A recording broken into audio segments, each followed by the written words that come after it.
and gentlemen, we are here with Mr. Mitch Stott, Pro Mod Extraordinaire. Mitch, thank you so much for your time today. My pleasure, Brett. Now, Mitch, as I've sort of teed up with you, what I wanted to talk about was the inception of Pro Mod. And I know that you and your brother, from our discussions, you guys sort of came along a little later, but with the Charles Carpenters, Robbie Vandegrift's, Tommy Mooney's, Bill Coolman's, Scotty Cannon's, you guys built the basis of what modern day Pro Mod's all about. So tell us a little about how you guys went from top sportsman cars back in the day when you were just a young fella to where we are today. Brett, it started for me in Pro Stock. At the time, that was before Pro Modified came along, and for me, Pro Stock was the premier door car class in the world, you know. And you was mentioning Scotty and Charles and Robbie Vandegrift, Charles Carpenter, Robbie Vandegrift, guys like that. Yes, even though I had association with them, and like with Quain at the time when he owned Stott Chassis Engineering, built, I guess, really the first Willys that Scotty had. So we were involved with them at the time, but it didn't mean I idolized them any less, because me, like most of the people in the world, that was just the coolest thing they could ever be, you know, was these nitrous assisted, in some cases blown cars out here going way faster than the body designers ever intended for them to do. And so that is, you know, the start of it for me was the same, I think, with everybody, Brett, and that is the sheer the numbers these cars were running, the way they looked, the way they sounded, a lot of the individual creativity that was taking place in some of these things. And it just, for me, again, Pro Stock, I was about probably 13 years old, and I used to sit and read hot rod magazines and things like that, as we was talking earlier, before the advent of internet and all of these things. C.J. Baker, his tech column in the back, that was my go-to every month. That was, it seemed like that's where my education come from. But all of those things combined into me wanting to be one of those guys. And fortunately, you know, God's grace, Quain and I both got to do that. But that's fast forwarding to then. The time span in between is just, some of it is some of the most wonderful memories it will ever have. Others are some of the most questionable memories we'll ever have. You know, how did we live through it? And as I've said to my son Donovan, would I do it again? Probably, because it was such a wild time in life, so unpredictable, so full of life. I'm probably getting off on a psychological aspect of it, but that was all part of the mystique, Brett, was the unknown, and that kind of played a part in my 5-second pass. It was the unknown. It was the crossing that fence, crossing that bridge, not really knowing why was there a barrier there to begin with that seemed to be for so long. You know, Bill Coolman run a 6.0, like a 6.00 with a 3, like, God, 6 years before I ran the 5.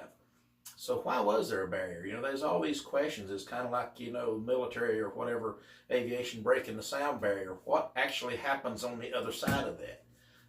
So there was so much unknown and so much aspect of pride and curiosity to it that I think drove us all.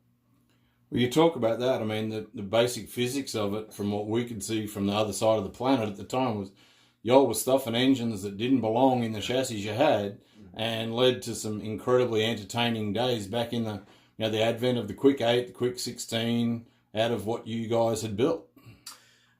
You know, I took a gentleman with me to a race, one of my, when I was grudge racing / Quick 8 racing. This would have been in about 95, I believe. I was driving a car for Jim Diamond. He was a gentleman from down in the Augusta, Georgia area. And he was kind of a big on the grudge racing scene back in that time in the early 90s.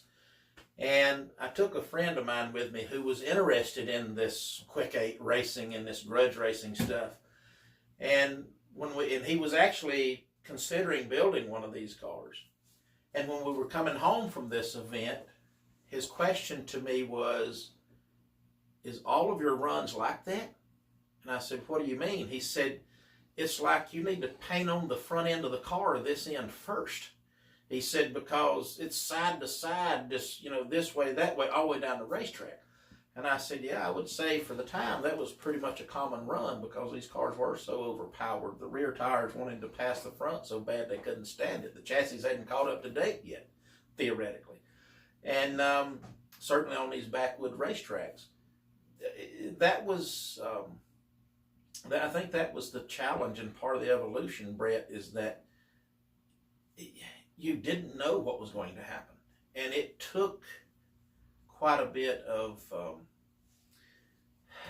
what word do I want to use? Quite a bit of finesse as well as brawn. Some balls, I'll say that. Perhaps a little bit of blind faith. Yeah, and maybe a lot of blind faith that we're going to get there. And there's so many stories that I could share with you of incidences that happened along the way. It's just unimaginable. Now, you spoke about your 5-second pass, and we'll come to that. But let's go back a little bit. In the early days, you talked about came from Pro Stock. So basically, you guys were throwing a whole bunch of nitrous at an engine that hadn't had it before, and all of a sudden picking up these incredible ETs and mile an hour. That's sort of how it all came about? I'll step way back and then I'll catch up. But my first exposure to nitrous was on the street. A friend of ours at the time, he had put nitrous on his car, and he was showing me how this thing would rev up with just the press of a button, okay? I didn't know anything about nitrous at the time. This was early 80s, maybe even 81, something like that. And anyway, he had his feet outside the car, and he reached near us idling. Something was taboo that we learned in later years, don't do this. But anyway, his feet's outside the car, and he just presses the button, and the thing goes, wow! And I'm like, what did you just do? And he kind of so naturally, now I'm, okay, I got to know more about this. So now then, we'll jump ahead. Yes, Brett, nitrous was, for automotive use, for racing use, to our knowledge, was certainly in its infancy at that time. There was so much unknown about it. I was involved when they were nothing more than bar systems underneath the carburetor plate. That was my first bring into it. And from that, I worked with I'm not going to say the development, but the use of then what became the NOS fogger systems. 1 system, 2 systems, 3 systems. I remember a time in Pro Mod when the second system was regarded as a passing gear. Okay, it was a button activated on the steering wheel. In other words, you'd use that the last couple 100 foot on the racetrack if you thought you could pass them with that, if you were behind, whatever the case may be, because the simple use of it was sure to burn something up. Then, the third system became that. And I can tell you, and I think Quain would probably vouch for this, I was really one of the first people to put a third system on a timer, meaning it's going to come on in like 1.5 seconds into the run. And it was because of sort of like what I was behind at the time. This was IHRA event, so I'm jumping all over the place, and I apologize for that. But the use of that, Quain and I, as you said, we came in on the tail end. But the whole aspect was to put this nitrous in this, what used to be 550 cubic inches was a big motor. For us, it ended at, like 650 cubic inches. I think the biggest engine I ran was a 608 or something like that. And, 708. And the whole aspect of this is how much can you get? How much can you pack in there, and what will it withstand? Well, every pass was pretty much a test. So that test enabled, all right, that worked, or it didn't work. So there's this question you have to answer: why did it work, or why did it not work? how did Quain and I achieve success? Again, I keep jumping ahead, is because we developed a work ethic. And I think everybody really needs to know this. It became a point to where Quain and I don't think anybody else in the pit area was doing it with nitrous at the time. We were pulling the heads every single pass we made, minimum removing heads, because that's how you tuned a nitrous motor, was through the detonation, and we was ensuring that we didn't have a lipped or burnt piston, whatever the case may be. We went to the starting line every time knowing that the motor was fresh and unhurt. Therefore, our test on that run, whether it was eliminations or qualifying or a genuine test session, didn't matter. We know that we started that run with a fresh engine and it wasn't already damaged from something else. So that enabled our test result to be true and factual, not being hindered by possible damage from the run before. And it was commented a few times, you guys work too hard. I would not work that hard to do this. Well, then don't. But that was, I think, a large part of our success, is the fact that we just were too stupid to be lazy. All right, so I will drag you back. You're jumping forward. Yeah. Let's talk about the Shady Sides, the Greers, the Darlingtons, the Shuffletowns. Were you involved in all of that early stuff, the stuff that became Quick 8 and somewhat booked in shows? I was involved in the Quick 8 stuff later on, Brett. And when I say later on, that started in about 95 for me, okay? Quain was involved, I think, a couple of years earlier, maybe 93, of which I was involved with him, okay? I worked on his car and cast my opinions of what would work, wouldn't work, and things that we've done to that nature. And also, tried new things. I developed a traction gauge to determine, especially on these backwoods racetracks where we was running all these Quick 8 races, to determine what was the traction content, coefficient of drag, on that particular lane on that particular day, that we started using to program the clutch and stuff, or make clutch adjustments on Quain's car. And again, we just had to learn things the hard way. And but at that time, for me, again, the mid-90s is where it started, the Quick 8 racing and the grudge racing. Again, Charles Carpenter and those guys, they kind of paved the way and made the category popular. And then I feel I can safely say that I cashed in on what their early groundwork was. So you guys were sort of in the middle, I guess. We're talking the forefathers, the early groundwork, as you said, the Charleses, the Robbie Vandegriffs, Tommy Mooney, Bill Coolman, Scotty Cannon. And then when IHRA really picked it up as a pro category, that was when you guys were really sort of heavy hitters. IHRA picked it up as a pro category in 1990, okay? And that was the part that the aforementioned Robbie Vandegrift, Charles Carpenter, Scotty Cannon, Bill Coolman, Tommy Mooney, for lack of a better name, or any other names, as well as a lot of the other guys. Forgive me for not being able to bring their name to the forefront right now. I'm just dumb that way. Walter Henry, I didn't want to forget him. He was one of the guys. There's so many of them. But anyway, with those aforementioned, Brett,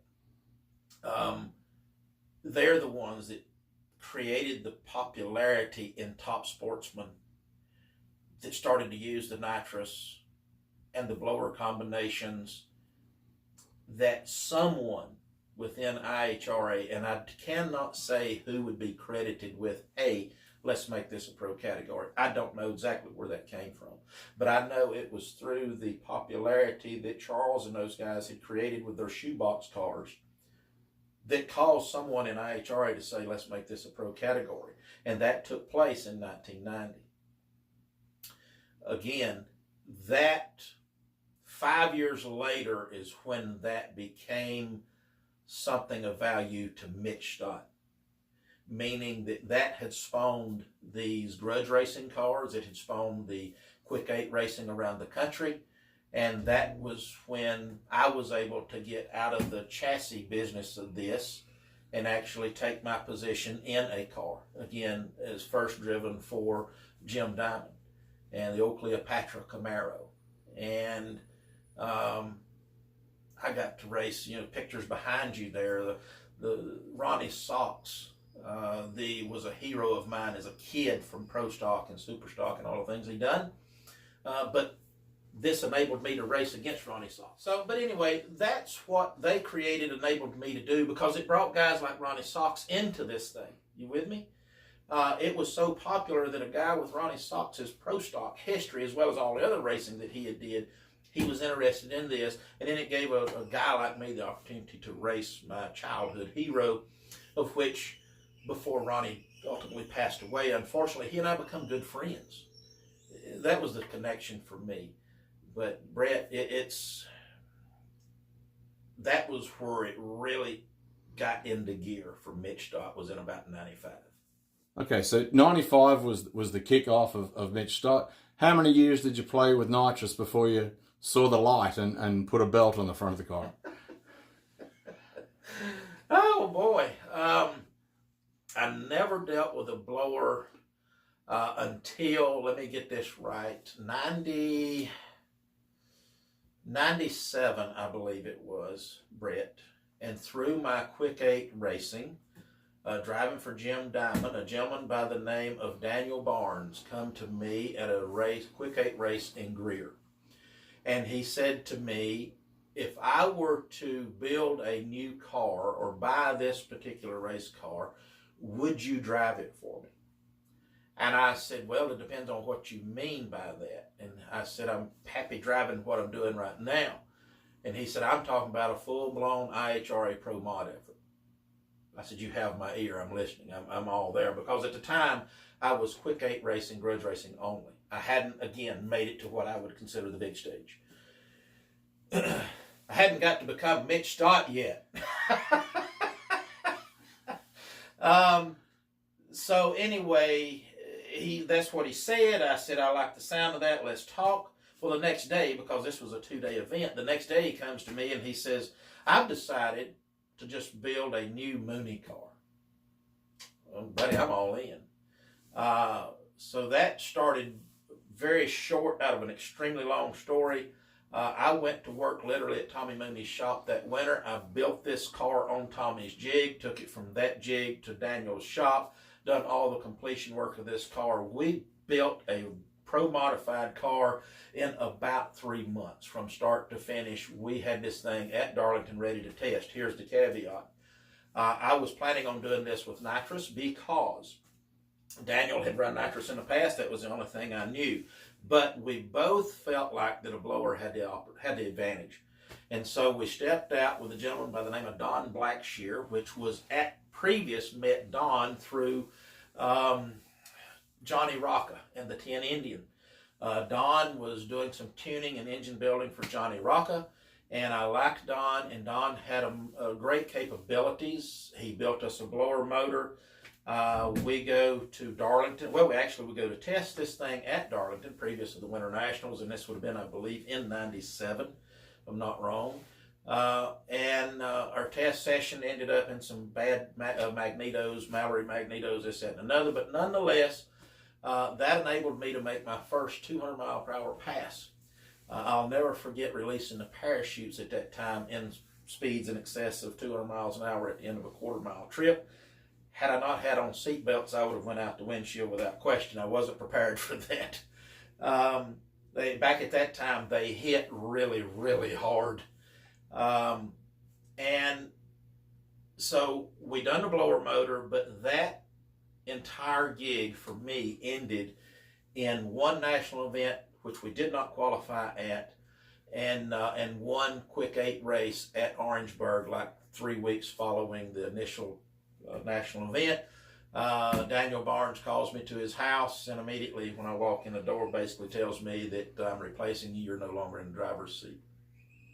Brett, that was incredibly devastating to me because I felt that not only had I built this man a race car, but I had also signed Radiac as a sponsorship to it. I was left with, what to do now. And so I thought about it. I talked with my wife, Joyce, about it a little bit. And I felt, that I had to fix this. And so obviously from that decision, I could take a left or a right. I could go just basically step away from drag racing and say the heck with it, or I could go over here and, in my opinion, reclaim what was rightfully mine. Obviously I went to the right. And but Brett, that was again in about 97. That was my first use of the blower. But when I went on my own the following year, I went back to the nitrous motor. I had to, because that was the only thing I could afford to do. Gene Fulton was a major player in me. Gene Fulton, I make no bones about this. I took out a money loan from Gene Fulton. And if it wasn't for Gene Fulton, I would never have been able to do what I'd done. If it wasn't for Radiac Abrasives in my family, I would have never been able to do what I'd done. And so those are all parts of how I got there. But to answer your question, in, what was it, 2001? No, 2002. The president of Radiac Abrasives, Dave Pryor, we were at the PRI show in Ohio at the time. I believe maybe in Indiana, but who cares? And he was talking to me about this year's plans and how was I going to be able to perform. Now, mind you, I had finished third in the points that year, but he wanted us to win a championship. Obviously, so did I. And we were both becoming frustrated with the way that the rules in IHRA kept favoring the blown cars. And my dad, at one point there, started calling the IHRA stuff the Stott rule, because at the time in nitrous, Quain and I was leading the charge in nitrous. We were. I made the first 620 pass in a nitrous car. I beat for the world in nitrous. I was the first car to run in the 20s with nitrous. No big claim. It's just a fact of the matter. And so the point is that Dave said to me, I'm willing to invest in one more year, but I want a championship. What can you assure me? And I said, that's a tall order. I said, but I have to say that I think the best way to the championship is with a blower, but it's going to cost a lot of money that I don't have. And he said, well, who would you choose to assist you if you could have anybody? And I said, without question or hesitation whatsoever, Jimmy Rector. And he said, well, okay, let's put some numbers together. It just so happened Jimmy was at this PRI show. We bump into him, we sat down, we talk about it, throw some quick numbers together.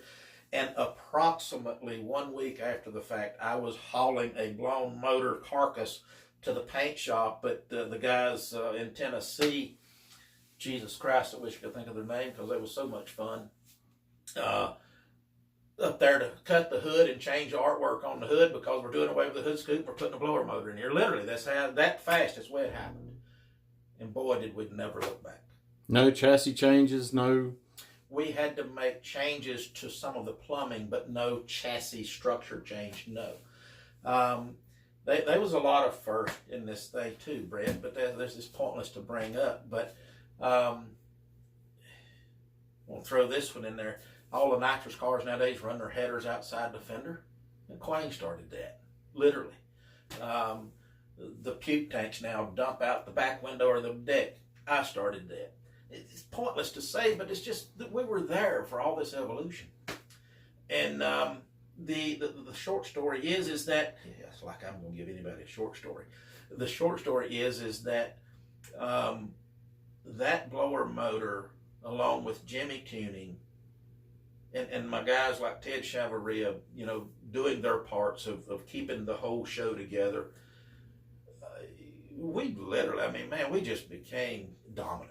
We just did. It's just the point of the matter. So that was my use of the blower motor, and you know, for the same story, that same year, Quain made a decision because he had the opportunity to run two cars.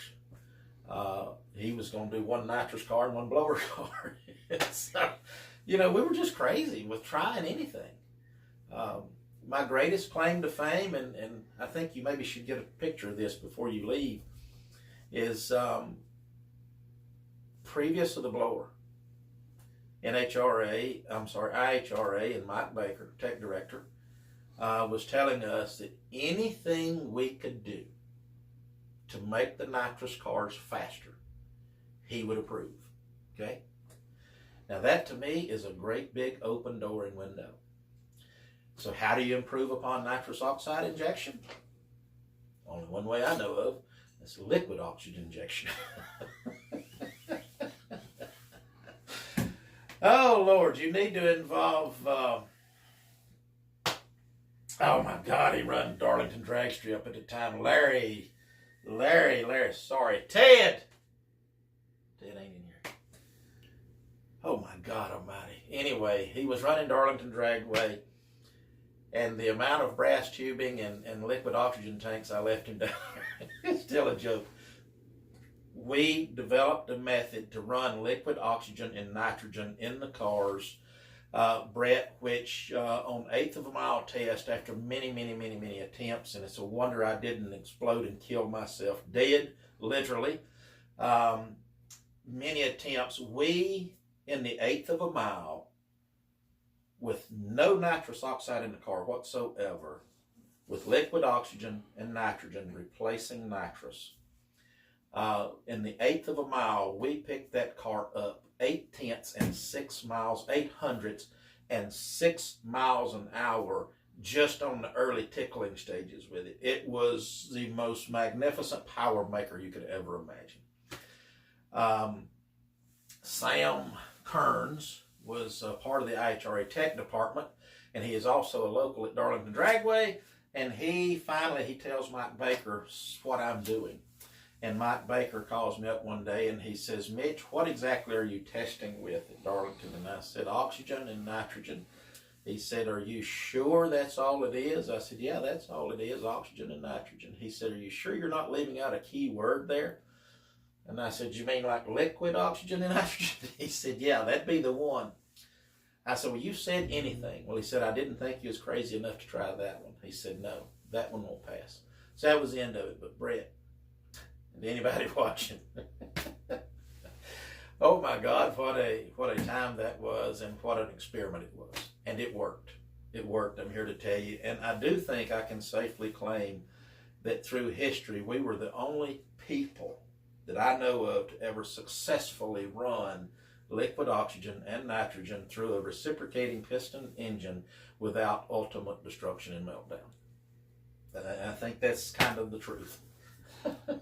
So when your anything goes went out the window, is that what put you back on the supercharged route? That is what told me that we ran that year, which would have been 2001, with the standard nitrous program. Again, I finished third in the points that year, and that was kind of when Dave Pryor, in his wisdom of Radiac, he said, "Look, what's the best way forward?" And I knew that we were, anytime we made an advancement with nitrous, they was going to hand the blower guys a pulley. Okay, simple as can be. So give me the pulley. And I remember telling Mike Baker, I said, listen, I'm not no super intelligent guy, neither is Quain, but if we switch to a blower motor, you're going to have a problem. And we did. And then it was no time they started pulling the blower rolls back. Honest to God. I guess they had to. But you got to understand, at the time, Scotty wasn't there no more. And Scotty was the last real blower competitor. That's why they started making all of these rules to keep the blower cars competitive, because most of these guys that were left running blowers just really, I don't think, was applying themselves fully. And so they kept cutting our throats to try to make this even field, finally to the point to where we said, okay, we're going to play it your way. And that's when the Stott rule come about. They started pulling the blowers back then. I remember the first race we went to, I think I had almost a 1/10 and a half on the fastest nitrous car and other blower car there. Almost, it was like 1500s, yeah. Now, chronologically, tell us about the two big events in your career. Obviously, the World Championship and the first 5-second Dord pass. Which came first? The 5-second pass did. Never thought about it that way. So that was at Darlington? That was February 14th. Valentine's Day is, ironically, at Darlington. What year? 2003. The 5-second pass had become a thing of its own. As you would know from Australia and other places around the country. See, what a lot of people don't know, Brett, is they were cars being built, cars that was running in, I think it was Germany, Australia, America, and I think one other country, from Sweden, I believe, that were trying to be the first door car in the 5. So was it a worldly challenge? I think fittingly so. It was. And so it was a big thing to me. That was the only thing that I felt at the time, for my age and the number of years I was going to be able to have left in drag racing. To me, that was the one and only way that Mitch Stott was ever going to be a standout and etch his name in the concrete wall of accomplishments of modern day drag racing, okay, was to be the first to run a 5. The first 200 was gone, Bill Coleman. Obviously, at my age at that time, some early 40s, I guess I was at that point, I probably wasn't going to see the opportunity to run the first 4. So, to me, this was the last frontier, all right? And I went after it with everything we had. And so this test session had been established, this event technically centered around a 5-second pass at Darlington, sponsored by Bobby Bennett and his Competition Plus, as well as I can't remember the company that was sponsoring the IHRA Pro Mods at the time, which I still don't have my ring and my jacket from that. Another story. I was supposed to have gotten a lot of things that I didn't get because it happened sooner than they thought it was going to happen. I firmly believe that. But anyway, we went there, and again, this was Jimmy Rector's doings. Me, Ted, Ron Word, my family, Joyce and Donovan and them. I'm almost going to say we were along for the ride, because Jimmy is the one that masterminded that 5-second pass. The weather was right. The track was right. We went out there. We made a run. We ran a 6:02, if I ain't mistaken. And I remember I knew we had ran fast. And we come back. Jimmy said, boys, we got a 45-minute window right here. The weather's going to change for the worst. We do it now or never. And Jimmy, he and I sat down, we looked at the computer, we looked at the clutch program, and Jimmy seen the way to do it. And that was through, let's calm the car down on the front, and let's make it aggressive as hell out the back.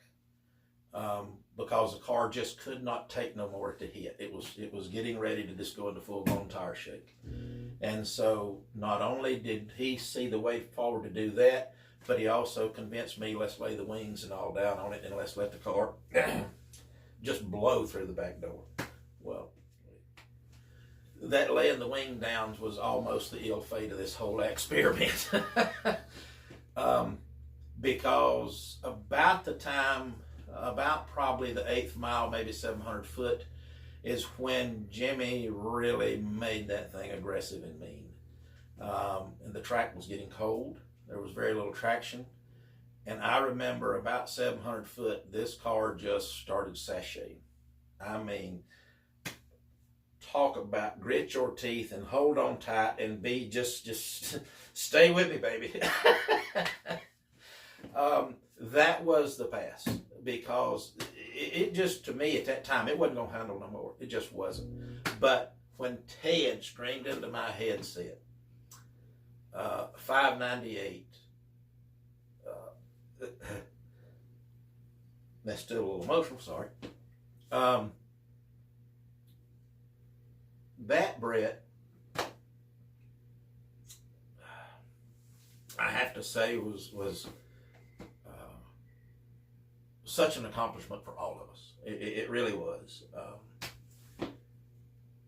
It was the realization of work, dedication, people, and I related it this way: you can win a championship, and it's good for 1 year. Somebody else wins it next year.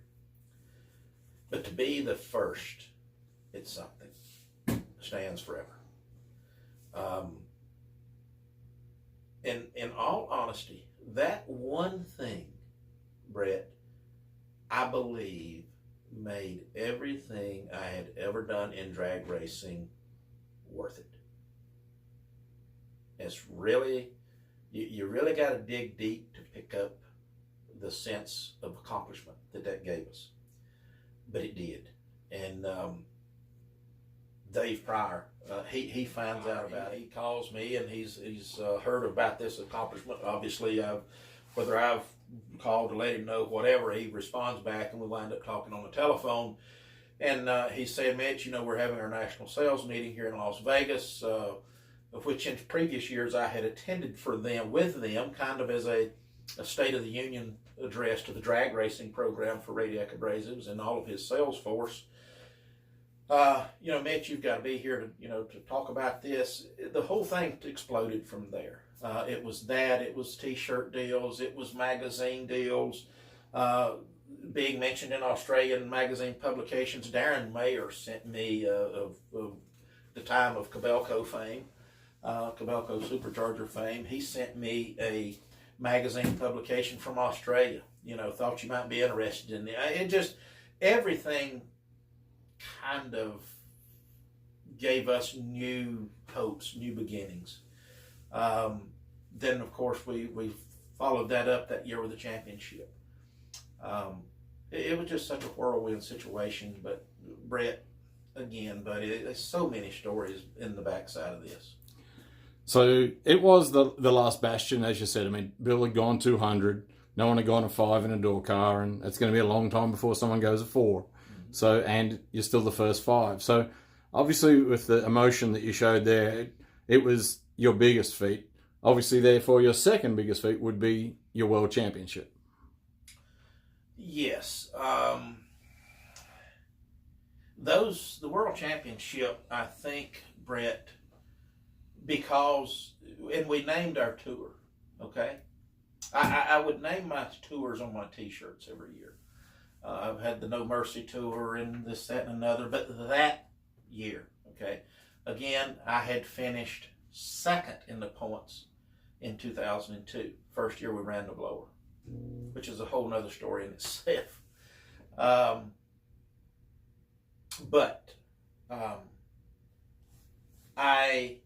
The name of that tour that year was 3-2-1 with a 5 tour. I will explain. We had finished third in the points the year before, second in the points that year, 2002. My intentions was to win a championship in 2003, and I'm going to do it with a 5-second pass on the shoulders. So it was 3-2-1 with a 5 tour. Crazy, but that's what it was. And everything panned out. It came together exactly as this storybook, written thing. As they say, you can't script it. It was true. It was real. And boy, was that year. Brett, we won the first race that year, which means that we took the points lead at the very first event, and I never lost it all year long. And that was which year? 2003. Awesome. All right, well, we could stay here all day and hear 1,000 more stories, but I think we'll save that for another edition. So, Mitch Stott, thank you so much for your time, all 5 seconds of it. Yeah, much more than 5 seconds to any conversation with me, but thank you, Brett. I love telling the story.